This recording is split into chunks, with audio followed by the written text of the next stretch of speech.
Hello YouTube, Dave here again. Today I want to go back to the year 2003, specifically July 2003, where Dungeon Magazine and Dragon Magazine had one of my favorite events. One of the few times in the third edition era, at least, leading to the end of the physical print run of Dragon Magazine and Dungeon Magazine, where both magazines were dedicated to an event that was meant to shake things up in your own personal campaigns or even the official released campaign settings. We are talking about the Githyanki Incursion, which was detailed in Dungeon issue number 100, a milestone issue, by the way, for Dungeon Magazine from July 2003. And another major milestone was that the Incursion story was supplemented in Dragon issue number 309, I think this is, which is not a milestone in of itself, but it is because this was the first issue of Dragon Magazine to be released under 3.5. Now I'm going to be taking a closer look at this particular issue of Dragon in my Dragon Horde series. I've still got quite a ways to go before I get there, but we're making our way towards the launch of 3.5. But we will take a look at this issue for the Incursion-specific information when the Githyanki invade your game. But because this is the first 3.5 issue, we have to take a look at the 3.5 advertisements that they used to hype you up for the release of 3.5. You've got a ranger, a bard, and I'm assuming a sorcerer druid. Maybe a druid because of the sort of the crescent moon shaped blade there. But this was tougher, the player's handbook. So take on whatever your DM throws at you and keep going. With over 30 new pages, the player's handbook version 3.5 is armed with additional feats, refined spells, and balanced abilities. You need to create heroes that can dish out as well as they can take it. Pick one up and come out swinging. Then on the next page, Deadlier. So you can see the artwork here. You've got the players. Then you've got the Pit Fiend here. So this says wrap your head around every creature, play smart, and play for keeps. With over 90 new pages, the Monster Manual version 3.5 is overrun with combat tactics, expanded stat blocks, templates, and other tools you need to make your characters earn every XP. Pick one up and come out swing. I guess that was the tagline for 3.5. I honestly don't remember that. And then we've got the Confrontation, which is faster. So now we got the characters fighting with the Pit Fiend there. Find the rule, make the call. It's all about keeping your D&D game moving. With over 60 new pages, the Dungeon Master's Guide version 3.5 provides more streamlined reference to help you get 12 hours of gaming in a 10-hour session. Oof. I'm not doing any 10-hour sessions at this age, but used to back in the day. Anyway, so that was just the advertisements there. It was just kind of cool to see those, but we're interested in page 80 of this particular issue here, because in Dragon Magazine, before it was reformatted and redone because Paizo was running it at this point, but they were about to sort of rebrand both magazines in the very near future. After the rebrand, Dragon Magazine was exclusively designed for player characters, and all the articles contained within were meant for players. So there might be prestige classes or feats or things along those lines, and any Dungeon Master related information or articles that used to appear in Dragon were ported over to Dungeon Magazine. But this was before that. So in this issue of Dragon, you actually have some outline points for running the Incursion storyline all the way from level 1 to level 18. And I'll mention why it cuts off at 18. And we're not going to go over all the stuff here, but essentially at the very beginning, the player characters at their levels 1 through 3, they will only have some minor skirmishes with one or two Githyanki encounters. They shouldn't have too much direct contact with the Githyanki, and probably won't know too much about what they're doing there, only that they may appear in places where it seems unusual for them to be. But beyond that, there's really nothing that the players can do, obviously at level 1 through 3, that will have an impact on the invasion when it occurs. And at this point, they may not even be aware that an invasion is coming. So at level 4 through 6, the player characters start to have a bit more of an impact on the Incursion storyline. And they may come into more direct contact with Githyanki parties. So we have like the scouting parties here that are outlined for you to use, a scout squad, and even a Githyanki assassin party. So the players at this point, they may start to find something like a hatchery for creatures called the Duthkagith, which I'll talk about here a little bit more. They may even be able to destroy some of these and impede the Lich Queen's plans for invading the campaign world that the players are in. There is information as well earlier in the magazine, in the few pages that precede this section, for setting the campaign either in, or the Incursion story in your own campaign, or in the Forgotten Realms or the Greyhawk setting, which was Greyhawk was the default for 3rd edition D&D. And then we've also got the actual sort of early stages of the invasion itself. So this is where the Githyanki may start to enact their plans to throw major nations into disarray in an attempt to make it so that they're not prepared or able to organize properly when the invasion actually begins. Again, we got some more parties there, some encounter groups for your players to go up against.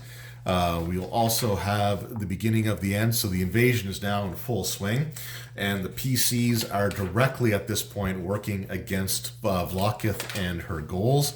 And this is again where the campaign sort of reaches its point where we are no longer looking at like the level range, because it stops at level 18, because at level 18 we have the conclusion of the Githyanki incursion, which is the Lich Queen's beloved. Now, I'm going to do a more in-depth look at this adventure in a future video. I do want to start a series called Dungeon Delve, where I look at individual adventures from Dungeon Magazine, not like whole issues, but just specific adventures. And Lich Queen's Beloved is the one that I plan on doing to start. I also plan on doing a villain showcase on Vlokith. I did one years ago about Warduke, and my plan after that was to go on and move on to Vlokith, and I never actually got around to it. So we're going to be circling back around to that notion here as well. But one of so I'm not going to go into too much spoiler details here, but the player characters are actually approached by a coalition of both Githyanki and Githzerai. There's a small group within both races that want to reunify, because the Githyanki and Githzerai are basically the Vulcans and the Romulans. They have a shared ancestry, but at one point they had very different philosophies, which led to a schism that created two very different yet very similar species, or whatever you want to refer to it as. And these individuals are aware that Vlokith is in the process of trying to become a goddess. She's looking to achieve a divine apotheosis, I think was the terminology that got used a few times here. And to do so, they have to travel to the Githyanki city of Tanareth, which is built on the body of a dead god that's adrift in the astral plane. So her domain is built atop of this god's corpse, basically. However, even though the god is dead, there is still a small fragment of its divine power trapped within it, and that's what Vlokith is trying to extract. She's already enacted laws that make it so that no other deity can be worshipped other than her, even though she's not actually a deity as of yet.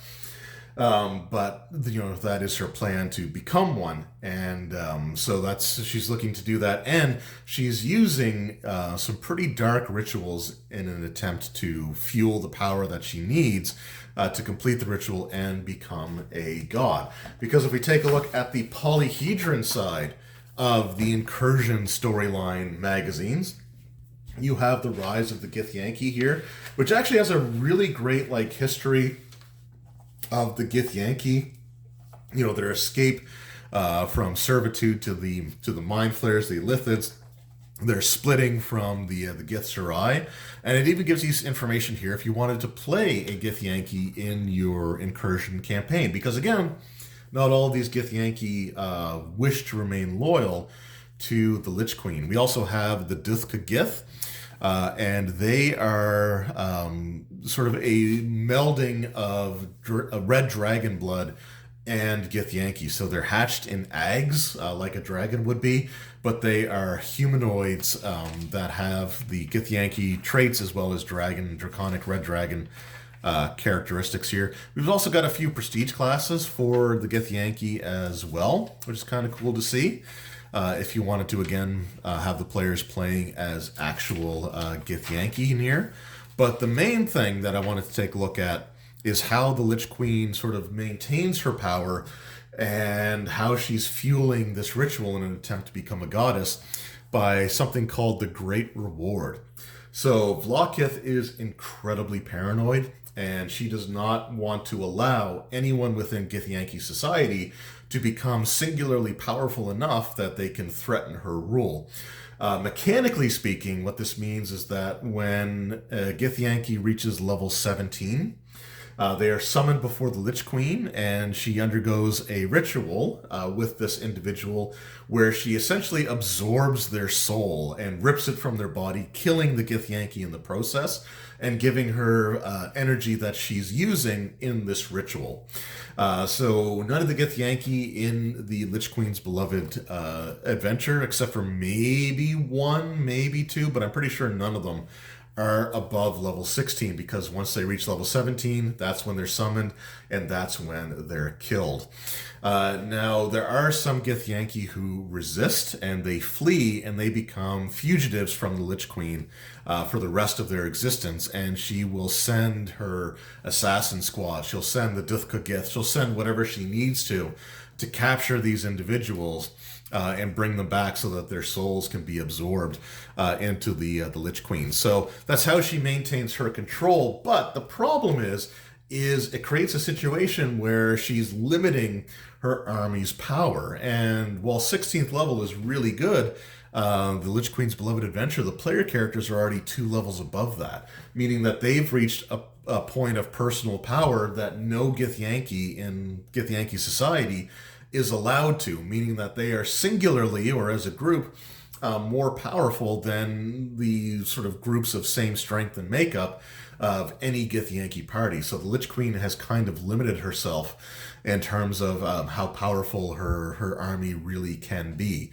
Instead of actually just building and expanding her own power, she's trying to take the easy way out by killing off anybody who might become a threat, and then using their souls to try to extract a divine spark from the corpse of a god that she's built her city upon. So yeah, that was Incursion. So you've got just a really cool storyline, and something that I wish Dragon and Dungeon Magazine had done more of. Especially considering that this is something that could be used and thrown into any campaign. It didn't have to be like an official adventure path, although I think with issue 100 sort of coming up, I think that this might have been, and this is only speculation, but I'm thinking that the Incursion story might have been an early concept for the first adventure path, although it was, I think, sort of brushed aside for what would become Shackled City instead. But it's just really interesting to sort of see that around the time that we were only 2 installments into the Shackled City adventure path, but they had this adventure, this campaign, which could be easily slotted into any world, and had an outline that takes you from levels 1 up to 18, and then the adventure takes you from 18 to 19 and possibly level 20 as well. So I really wish they had done more of this because it was just such an interesting idea. But there was only, to the best of my knowledge, there was only one other 3rd edition era, physical print run era crossover between Dragon Magazine and Dungeon Magazine, and that's when they did the Dark Sun setting, which the DM's information was in issue number 110 of Dungeon Magazine, and this was issue number 100. So I think we were also at the point where they started becoming monthly installments. So We were less than a year away from the other crossover, but after that, we never really got any more of those because the Adventure Pass became so popular that they were the main focus of Dungeon Magazine going forward, and even Dragon Magazine would have articles to supplement the Adventure Pass of Age of Worms with their worm food articles, and Savage Tide with their Tidings articles. So we never did get any more of these events. But let me know in the comments below. Did you guys ever run or go through the Incursion story? Did the Githyanki invade your world? Did they invade your homebrew campaign setting? Or did they invade like an official one that you may have been playing in? I know myself personally, I love this story so much that I tried to run it back in 2003 when these issues first came out. Although it was with my original group, which was, we'll just say dysfunctional, to be generous. Disruptive would be probably a bit more apt, as some players in particular were really difficult to deal with and were looking to derail the story at any opportunity that they could, so I kind of dropped it with them. But even recently in 5th edition, after I wrapped up my Tomb of Annihilation campaign, I had the players take a ship back to Baldur's Gate, and when they reached Baldur's Gate, they saw that the city was on fire and that a portal had opened up in the sky with red dragons emerging from the portal and attacking the city. So this was, again, right before the pandemic hit. And I was really looking forward to converting Lich Queen's Beloved to a 5e adventure, but the pandemic hit, our local game store started shutting down for in-person events, and that in-person gaming group was basically non-existent anymore. Like, I did start running online games a few months later, but only 2 of those original players ended up carrying over. And by then, I had started getting into my own homebrew stuff. And then when the Rime of the Frostmaiden came out, that became the focus of my D&D campaigns. Before that, I was running Pathfinder 2nd edition. So anyway, so those were my experiences with Incursion. It was a major thing that stuck with me for years, and it definitely stuck with Dungeon May or with Paizo as well, because, and I hope I have it here, because I just had it out, but when they finished their print run of the magazine, we actually had